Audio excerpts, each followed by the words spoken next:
여러분 안녕하십니까? 광주 MBC 뉴스투데이 시작합니다. 먼저 오늘의 주요 뉴스입니다. 6월 1일 지방선거를 앞둔 마지막 주말 각 후보들은 막판 표심 잡기에 총력을 기울였습니다. 전통적 민주당 텃밭인 광주 전남 지역의 민심이 이번 지방선거에선 어디로 향할지 주목됩니다. 전라남도 선거관리위원회는 선거운동 문자메시지를 위법하게 전송한 혐의로 기초의원 선거 후보자를 검찰에 고발했습니다. 80년 넘게 목포 선창에 위치해 있던 목포수협이 북항으로 자리를 옮깁니다. 사무실 이전 작업이 막바지에 접어들었습니다. 광양시가 수소경제 중심 도시로 나아가기 위한 구체적인 청사진을 제시해 지역사회 기대감이 커지고 있습니다. 지방선거가 이틀 앞으로 다가왔습니다. 여야 각 정당들은 지지층 결집에 총력전을 펼치고 있는데요. 텃밭 수성과 민주당 심판, 지방의회 제2당 자리를 놓고 치열한 민심 잡기 경쟁이 가속화하고 있습니다. 한신구 기자가 보도합니다.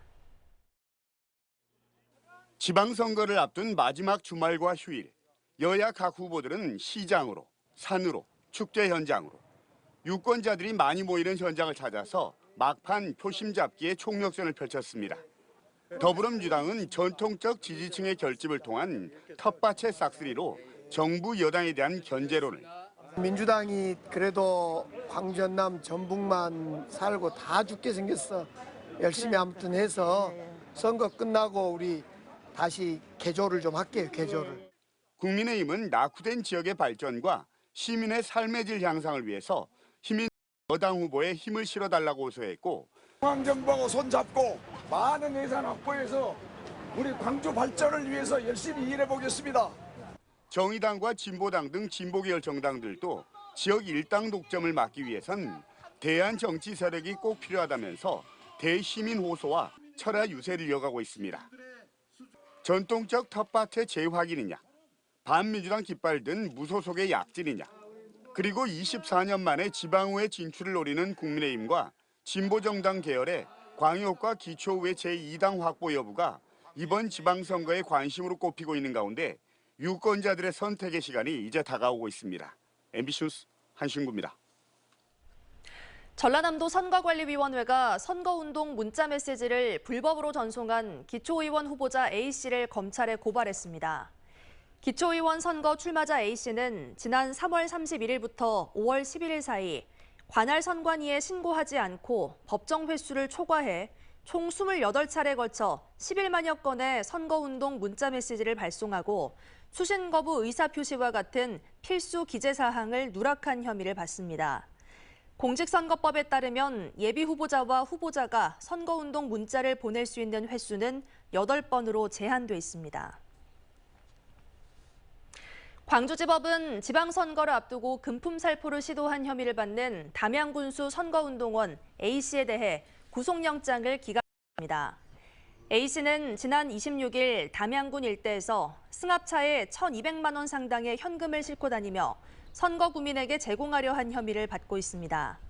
재판부는 현재로서는 A씨가 증거를 인멸하거나 도망갈 우려가 있다고 보기 어렵다고 판단한 것으로 전해졌습니다.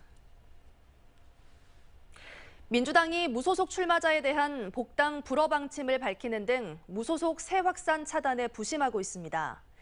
민주당 전남도당은 무소속 후보들이 당선 이후 민주당 복당 계획을 밝히고 있지만 민주당은 당원에 따라 당의 결정에 불복해 탈당한 자는 복당을 허용하지 않는다고 밝혔습니다. 민주당의 이 같은 입장은 최근 무소속 후보들과 민주당 후보들의 경쟁에서 치열한 접전이 펼쳐지는 상황과 무관하지 않다는 분석이 나오고 있습니다. 비가 내리면서 날은 흐리지만 그 덕에 때이른 더위는 한풀 꺾였습니다. 현재 레이더 영상 보시면 제주 남쪽 해상을 지나는 저기압의 영향권에 들면서 드문드문 약한 비가 이어지고 있는 모습인데요. 오늘 오전까지는 비가 계속될 전망입니다. 광주와 전남 지역에 예상되는 강수량은 5mm 안팎이고요. 곳에 따라서는 약한 빗방울만 떨어지는 곳도 있겠습니다. 그 덕에 때이른 더위는 한풀 꺾였습니다. 아침 기온 18도 안팎으로 어제 어제보다 2도가량 높게 출발했는데요. 한낮 기온은 24도 안팎으로 더웠던 어제보다 5도가량 낮은 기온 보이겠습니다. 평년 기온을 밑돌면서 종일 선선하겠습니다. 날씨 정보였습니다. 목포 수협이 80여 년의 선창시대를 마무리하고 북항으로 이전합니다. 사무실 이전 작업이 대부분 마무리됐고 올 하반기면 목포 수협의 모든 시설을 북항으로 옮깁니다. 박종호 기자가 취재했습니다. 지난 1937년 목포 어업조합으로 설립돼 80여 년 동안 목포 선창을 지켜온 목포 수협. 오랜 세월을 보여주듯 건물 곳곳은 녹이 슬어 있습니다. 장소도 비좁아 목포 수협 직원들은 물론 시민과 어민들은 업무를 보는데 불편을 겪어왔습니다. 목포 수협이 선창시대를 마감하고 북항에 새로운 둥지를 마련했습니다. 목포 수협은 지난 2017년 착공에 3년 만에 공사가 끝난 서남권 수산물 종합단지로 본소 사무실을 이전합니다. 현재 사무실 이전 작업이 마무리 단계에 들어갔습니다. 이전하면서 저희가 일단 쾌적한 환경에서 할 수 있다는 게 직원들이 무지하게 좀 기뻐하고 있습니다. 그리고 업무도 어민들을 위해서 좀 더 효율적으로, 능률적으로 봉사할 수 있을 것 같습니다. 서남권 수산물 종합지원단지는 연면적 14,000여 제곱미터 규모의 현대식 건물로 건립됐습니다. 수협 사무실뿐만 아니라 선호 위판장과 냉동공장, 유류 보급소도 들어섰습니다. 올 하반기 위판장 산지 위생안전 시스템까지 구축되면 어민들의 편리성은 더욱 향상될 것으로 보입니다. 또 관련 시설이 한자리에 모이는 만큼 물류 비용 절감 등 효과도 기대됩니다. 이제 전국에서 많은 상인들과 소비자들이 찾을 것으로 생각하고 또 관광객들도 많이 올 것으로 예상이 됩니다. 그래서 이런 것들 때문에 지역 경제 활성화에도 크게 기여할 것으로 예상이 되고 있습니다. 목포 수협은 오는 10월까지 모든 이전 작업을 마무리하고 본격적인 북항 시대를 열어갈 예정입니다. MBC 뉴스 박종호입니다. 2021년 지난 한 해 동안 전남을 찾은 관광객이 4,240만 명으로 전년보다 360만 명, 9.3% 증가한 것으로 나타났습니다. 이는 문화체육관광부와 한국문화관광연구원에서 관리하는 주요 관광지점 입장객 통계 수치로 목포 해상 케이블카, 담양 중록원 등에 각각 50만 명 이상의 방문객이 들렀고 전년 대비 가장 많은 증가율을 보인 곳은 한평군으로 나타났습니다. 전라남도는 지난 26일부터 닷새 동안 베트남의 시장 개척단을 파견해 739만 달러 상당의 수출 계약 성과를 냈다고 밝혔습니다. 코로나19 이후 전국 최초로 진행된 이번 수출 상담에는 도내 농수산식품 기업 11곳과 화장품 등 공산품 기업 4곳이 참여했고 조미김과 전복 가공식품, 네일아트 제품 등 다양한 전남 제품이 수출 계약을 달성했습니다. 정동연 5.18 기념재단 이사장이 향년 79세로 별세했습니다. 5.18 기념재단 등에 따르면 정 이사장은 어제 오전 10시쯤 심장마비로 쓰러져 의식을 회복하지 못하고 운명했습니다. 1964년 전남대학교 총학생회장을 지냈던 정 이사장은 한일 구록외교 반대 투쟁을 이끌다가 구속돼 제적됐습니다. 1980년에는 내란 수괴 혐의를 뒤집어쓰고 사형을 선고받았고 1982년 12월 특별사면 조치로 석방됐습니다. 이후 고인은 1988년 국회 청문회에서 신군부의 고문 수사를 폭로하는 등 5.18 진실규명을 비롯한 사회운동에 헌신해왔습니다. 누리호의 2차 발사 일정이 확정되면서 나로 우주센터에서는 누리호 발사를 앞둔 사전 준비가 본격화하고 있습니다. 고흥 나로 우주센터 내 연구기술진들은 한국형 발사체 누리호의 2차 발사일이 6월 15일로 최종 확정된 이후 누리호의 성공 발사를 위해 1, 2단 내부 추진기관의 부품 구동을 위한 화약 장치를 장착하고 3단의 성능 검증 위성을 탑재하기 위한 사전 준비 임무에 착수했습니다.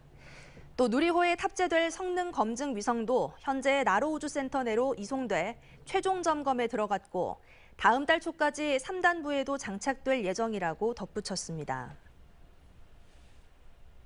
광주지방법원이 열차 내에서 철도 승무원을 무차별 폭행한 혐의로 기소된 33살 A씨에 대해 징역 8개월에 집행유예 2년을 선고했습니다.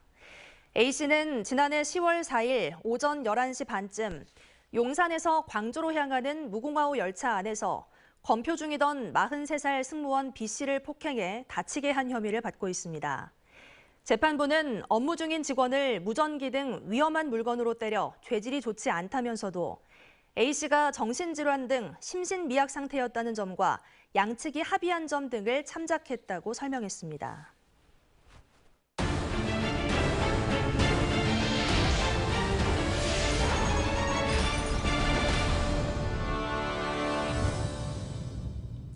광양시가 2050년 수소경제 중심 도시로의 비전을 제시했는데요. 이 같은 비전을 보다 구체화한 청사진을 마련해 최근 국토부에 사업 신청을 했습니다. 김주희 기자가 보도합니다. 지난해 10월 2050 수소경제 중심 도시 광양 비전을 선포한 광양시. 당시 비전 선포를 시작으로 수도도시 조성 세부 전략 마련에 나선 광양시가 최근 구체적인 청사진을 제시했습니다. 교통과 인프라, 주거, 산업 영역을 망라한 구체적인 실행 계획에 윤곽을 잡은 겁니다. 수소 생태계를 구축하는 겁니다. 이제 수소 생태계라 그러면 이제 수소를 생산하고 그다음에 공급하고 저장하고 활용하는 건데 이제 이 전반에 대해서 생태계를 구축하는 게 최종 목표고요. 먼저 광양시는 포스코 광양제철소가 중심이 돼 오는 2050년까지 그린 수소 500만 톤 제조 저장 능력의 시설을 갖출 수 있도록 할 계획입니다. 포스코에서 광양항을 거쳐 황금산단으로 이어지는 19km 구간의 수소 배관을 구축하고 통합 운영센터를 조성함으로써 수소 에너지 기반의 공공주택과 상업시설 운영도 확대할 계획입니다. 오는 2050년까지 수소차를 10,000대까지 확대 보급함으로써 수소 기반 대중교통체계도 구축합니다. 특히 수소 전용 터미널을 구축하고 수소 특화단지 구축, 수소 전문기업 육성, 50메가와트급 수소 연료 전지 발전 등 산업 영역에서 수소 경제로의 단계적 전환도 구상하고 있습니다. 광양시는 이 같은 계획들을 기반으로 최근 431억 원 규모의 광양형 수소도시 조성 초기 사업 계획을 국토부에 제출했습니다. 이 전반에 대해서 저희들이 사업 계획을 지금 국토부에 제출했고 사업 일정은 2023년부터 26년까지 4년간 사업입니다. 전국 248개 지자체 가운데 온실가스 배출량 1위 지자체인 산업도시 광양시. 새로운 지역의 탄소 제로 생태계를 구축하고 지역 산업의 경쟁력을 제고하기 위한 수소도시 조성 프로젝트가 청사진을 넘어 어느 정도 수준까지 구체화할 수 있을지 지역사회의 기대감도 커지고 있습니다. MBC 뉴스 김주희입니다. 광주 군공항 전투기 소음 피해를 입은 주민들이 보상을 받게 됐습니다. 광주 서구와 광산구 등 4개 자치구에 따르면 군 소음 대책 지역 주민 6만 4천여 명 가운데 89%에 해당하는 5만 7천여 명이 총 179억 8천여만 원 규모의 보상금을 받습니다. 보상금은 오는 8월 말까지 지급될 예정이며 올해 보상 신청을 하지 못한 주민은 내년 접수 기간 안에 신청 가능합니다. 전라남도가 여름철을 앞두고 시군 보건소와 지역 의료기관 등과 연계해 온열 질환 환자 발생 시 신속히 대처할 수 있는 24시간 감시 체계를 운영합니다. 온열 질환은 여름철 무더위 날씨에 무리한 외부 활동으로 발생하는 열 경련, 열 탈진, 열사병 등으로 전라남도는 무더운 날씨와 구토, 고열, 신경 이상 등이 나타나면 신속히 체온을 낮추고 병원으로 이송해야 한다고 밝혔습니다.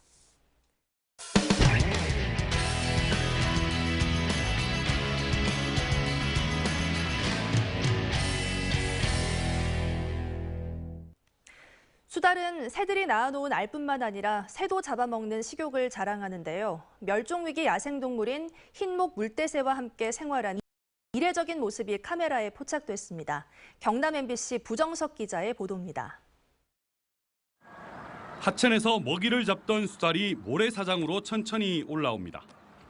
모래가 마른 적당한 곳을 찾자 몸을 흔들며 물기를 털어내더니 모래사장에 몸을 비비기 시작합니다. 젖은 몸을 말리며 수달이 일광욕을 즐기던 사이 수달 꼬리보다 작은 새 한 마리가 다가옵니다. 바로 흰목 물대새입니다. 흰목 물대새가 잠시 수달을 지켜보는 것 같더니 빠른 걸음으로 수달을 지나가 앞을 가로막습니다.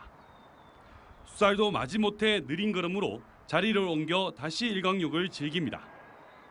숫살이 일광욕을 즐기던 모래사장 옆이 흰목 물대새 알이 있던 보금자리였습니다. 5월은 멸종위기 야생생물 1급인 숫살에게 번식기이고 멸종위기 야생생물 2급인 흰목 물대새에겐 산란기입니다. 다른 새들이 같이 공생을 해서 흙을 파면 그 벌레가 나올 거 아닙니까? 그럼 물새들이 그걸 또 주워 먹고 자연스럽게 그냥 살고 있더라고요. 숫살은 새나 새알을 마구먹어 해치우는 왕성한 식욕으로 유명합니다. 먹이 사슬에 묶여있는 이들이 각자의 영역에 대해 예민한 시기에 공존하는 모습에서 자연의 신비함이 더해지고 있습니다. MBC 뉴스 부정석입니다. 전라남도가 도내 유망 중소기업 20개사를 선정해 모두 20억 원을 지원하는 전남형 강소기업 육성 사업에 나섭니다. 전남도는 지난 2019년부터 지원을 받은 전남형 강소기업을 분석한 결과 기업 성장과 일자리 창출 등 여러 분야에서 긍정적인 효과를 냈다며 사업 대상으로 선정된 기업에는 2년 동안 맞춤형 마케팅과 품질 혁신 등의 프로그램에 2억 원을 지원할 방침입니다. 본격적인 영농철을 맞아 고령 영세 농가 등이 어려움을 겪는 농가를 대상으로 일손 돕기 행렬이 이어지고 있습니다. 전라남도는 올해 공무원 1000여 명이 참여해 고추 모종 심기와 녹찻잎 수확 등 55헥타르 면적의 작업을 지원했다고 밝히고 본격적인 마늘, 양파 수확철을 맞아 농협 등 유관기관에도 적극 참여해 줄 것을 요청했습니다.